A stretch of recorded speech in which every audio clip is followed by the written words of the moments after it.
Nous sommes les 99%, nous sommes indignés. Savez-vous que notre rédaction a réussi à dénicher un enregistrement secret de votre témoignage devant la commission du Sénat?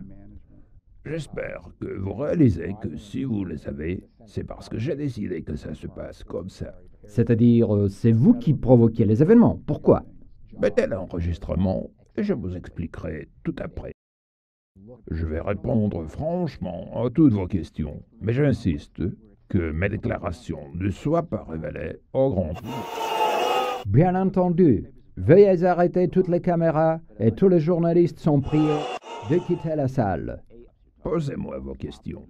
Ces dernières années, le nom de votre banque a été impliqué dans un scandale. L'institution que vous représentez est montrée du doigt comme coupable de la crise en Europe et tout particulièrement en Grèce. C'est vrai. On peut dire la même chose en ce qui concerne le reste du monde aussi. Répétez s'il vous plaît. J'ai peur de ne vous avoir pas compris comme il faut. Oui, c'est vrai. Mais je ne voudrais pas sous-évaluer le rôle de la Réserve fédérale et de M. Alan Greenspan en particulier. Le début de la crise a été programmé par l'administration de Bill Clinton en protégeant de régulation les instruments financiers exotiques. Précisons. Vous-même personnellement et la banque Goldman Sachs, vous reconnaissez publiquement que vous êtes responsable d'avoir masqué sciemment le déficit de l'État grec afin que le pays puisse répondre aux exigences de la zone euro. Et ensuite, sachant que vous avez manigancé, vous vous êtes précipité à vous libérer des actions pourries des assurances sur les crédits. En plus, actuellement, vous êtes aussi accusé d'avoir mené des attaques boursières massives contre les dettes des États de la zone euro. Les deux événements sont directement liés et ils font partie de notre stratégie de déstabilisation, non pas uniquement de l'Europe. La dette de l'État américain était l'autre possibilité pour un renforcement de nos positions à grande échelle. Pardon, le mot qui convient le plus dans ce cas-là, c'est l'enrichissement. C'est-à-dire, vous reconnaissez que... Ouais, je confirme tout ça. Ce qui plus est, les ministères de chacun des pays concernés, la Commission des bourses, des fonds et des titres des États-Unis, ainsi que les commissions européennes et les commissions de l'Organisation des Nations Unies, ont déjà reçu des copies légalisées des documents officiels que je vous remets, qui représentent des preuves irréfutables de notre participation active dans ces cataclysmes. Les crises et le commerce en titre d'État rapportent de bons bénéfices à nos actionnaires. Vos évocations sont si sensationnelles que j'ai peur de ne pas faire partie d'une farce quelconque. Ça veut dire que Matt Taibbi du magazine Rolling Stone avait raison en révélant la participation de Goldman Sachs dans toutes les grandes bulles financières ces derniers 100 ans, amenant de graves crises financières et économiques. Oui, nous avons accès à des ressources financières bon marché, sous forme de prêts à des taux d'intérêt de presque zéro, que nous utilisons investissant par l'intermédiaire de hedge funds et l'achat de politiciens dans le but de pouvoir faire des fraudes financières. C'est de ça qu'il s'agit. Mais si vous voulez connaître les motifs pour mon aveu actuellement, montrez s'il vous plaît la vidéo que je vous ai apportée. Il a déjà été émis par la plupart des télévisions du monde, y compris la vôtre. Ah, c'est mon fils ici. Il a du caractère et de la volonté, mais il est écrasé par le système que je représente. Malgré que la protestation est paisible, les jeunes ont été arrêtés de manière brutale. Nous les avons privés de la possibilité de dire librement ce qu'ils pensent. Bon, je vous comprends maintenant.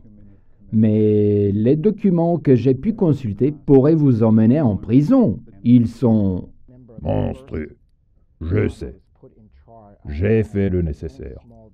Mes avocats ont conclu un accord pour une immunité absolue avec tous les pouvoirs judiciaires dans la plupart des pays concernés. Le commentaire et les débats sur chacun de ces dossiers vous apporteront des mois d'émission à sensation.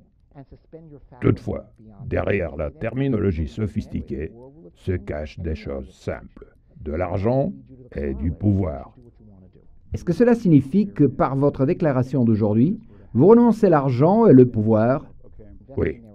À mon âge, beaucoup de gens se rendent compte que pour aller dans l'au-delà, nous n'avons besoin que de nos vêtements. Mon pouvoir n'était pas suffisant pour que je puisse sauver mon fils des méfaits du système. On m'informe qu'en ce moment, la BBC, la Rai Uno, tout comme d'autres télévisions européennes importantes, diffusent en direct des interviews avec des financiers les plus haut placés. C'est étonnant. La nature de ces interviews est pareille, en plus qu'ils sont simultanés. Les lignes de la rédaction sont saturées par des appels des hommes politiques éminents. Malgré les jours fériés de la bourse, vos déclarations sont en train de semer la panique. Que se passe-t-il, Monsieur Sachs? Vous êtes tous succombés au même virus? Moi, personnellement... Oui, c'est le virus de la vérité, Yarost. Mais croyez-moi, j'ai très envie de vivre. C'est-à-dire, votre vie est menacée. Est-ce bien la raison de vous discréditer vous-même? La raison, c'est Yarost. C'est quoi Yarost? C'est un mot bulgare qui veut dire rage ou bien fureur. Mais ça n'a pas d'importance. En fait, les acteurs principaux de l'élite financière mondiale, que certains appellent le groupe de Bilderberg, le gouvernement mondial et d'autres, les grands prêtres de la globalisation, sont illuminés par la même idée et ça me donne de l'espoir qu'un accord international nouveau soit possible. S'il vous plaît, soyez plus concret. Le but de ces interviews simultanées est d'énoncer notre initiative de changer les valeurs mondiales. Vous dites système de valeurs nouvelles, mais comment? C'est approuvé aussi par nos leaders politiques? Je ne parle pas de marionnettes. Les politiciens les plus hauts niveaux aux États-Unis et aussi en Europe se soucient beaucoup plus des intérêts de leurs sponsors généreux que de ceux de leurs électeurs. Le seul que je connais qui dit la vérité tout en défendant des valeurs humaines communes sans être contaminé par Yarost est le politicien français Mélenchon. Ceux qui tirent vraiment des ficelles n'occupent pas des places présidentielles. Le président français Sarkozy et même notre Obama ont compris ça le jour même de leurs élections. Toutefois, il est temps que des choses se remettent en place et que des électeurs souverains puissent décider de leur destin eux-mêmes. Ce n'est pas donc une révolution, ni du capital mondial, ni même du français Mélenchon, mais plutôt il s'agit d'une pandémie? Oui, Yarost est apparu avant que de flots de sang ne commencent à couler dans la rue et avant que l'humanité ne commence à régresser. Il est temps que les gens sur cette petite planète se donnent une chance avant que la nature ne les efface. Êtes-vous sûr de ne pas parler, ni agir sous menace quelconque? Quand vous comprenez le sens assez compliqué du mot bulgare Yarost, vous trouverez la réponse à votre question. Il y a un dicton des peuples des Balkans disant « La terre ne nous appartient pas, car nous l'avons empruntée à nos enfants ». Pour faire arriver ce changement, nous proposons une formule pour arriver à un consensus mondial sur un nouveau système de valeurs. Les seuls critères actuels d'évaluation de la vie dans un pays sont la puissance économique et militaire de ce pays. Si nous ajoutons ces deux critères aux nôtres, nous arriverons à 7 éléments égaux, systématisés selon le ressenti subjectif des gens, leur mode de vie selon le lieu où ils habitent, que ce soit un village, une ville, une région ou un pays. Premièrement, la paix de l'âme qui comprend tout qui y contribue ou pas. Deuxièmement, le milieu environnant et notre empreinte sur lui. Troisièmement, le plaisir d'une action ou d'une inaction, du travail, de la maternité, de la retraite, du chômage, etc. Quatrièmement, l'état financier personnel et public, l'unique des critères actuels. Cinquièmement, l'infrastructure. Sixièmement, l'acceptation, ou pas, du pouvoir militaire existant et le sentiment de sécurité devant une agression possible. Et septièmement, l'évaluation reçue par la population des pays voisins à la base de ces critères. Tous les 7 critères seront classés par des indices allant d'1 à 20. Quoique subjectifs et variables, ils vont refléter l'opinion des gens sur la qualité de vie qui leur serait proposée par l'État ou la communauté respective par rapport aux critères dits de base. Grâce aux nouvelles technologies d'information, sera créée une agence statistique internationale pour sondage et analyse de l'opinion publique. C'est grâce à ces 7 critères de base et sur les données ramassées que changerait le rôle et l'influence de chaque État membre de l'ONU. Le droit de vote de chaque État membre serait proportionnel aux résultats obtenus. D'après vous, c'est ça le nouvel ordre mondial? En tout cas, c'est notre vision des choses. Chaque pays organisera des débats suivis par des référendums. Toutefois, les sondages de l'opinion publique que nous avons menés dans tous les pays jusqu'à présent montrent que ce sont des critères communs pour tous les pays, acceptés dans les pays arabes, en Amérique latine, en Afrique, par tous les peuples. Pourquoi donc ces débats, étant donné que c'est toujours votre clique qui décide tout d'avance? Expliquer et instruire.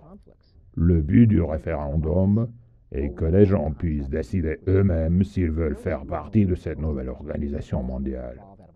Nous avons assuré le financement de ces processus. Nous sommes prêts à inclure tout autre critère nouveau dans la mesure où il est approuvé par la plupart des pays. Qu'est-ce qui va nous garantir qu'une fois de plus, vous ne vous êtes pas trompé et que ces critères seraient acceptés par la majorité des gens? Nous avons de l'expérience à manipuler l'opinion publique. Au moins, nous allons changer de voie en sachant que celle que nous poursuivons maintenant nous mène inexorablement vers le précipice. Nous devons faire confiance à nos enfants. Si nous nous sommes trompés, ils trouveront une autre alternative qui leur permettra de vivre ensemble en paix. Les débats sur ces critères seront sans doute longs et compliqués. Ne croyez-vous pas que vos révélations scandaleuses déplaceront le feu du projecteur du consensus? Grâce à l'immunité qui m'est garantie, je suis intouchable et tout événement sensationnel est de courte durée. Nos destins sont peu importants comparés aux changements que nous avons commencés aujourd'hui. Je vous remercie, Monsieur Goldman Sachs. J'ai mes doutes sur l'histoire du virus Yarost, quoique j'aimerais y croire. Merci bien encore. Chacun a le droit de douter de tout. Je vous remercie, moi aussi.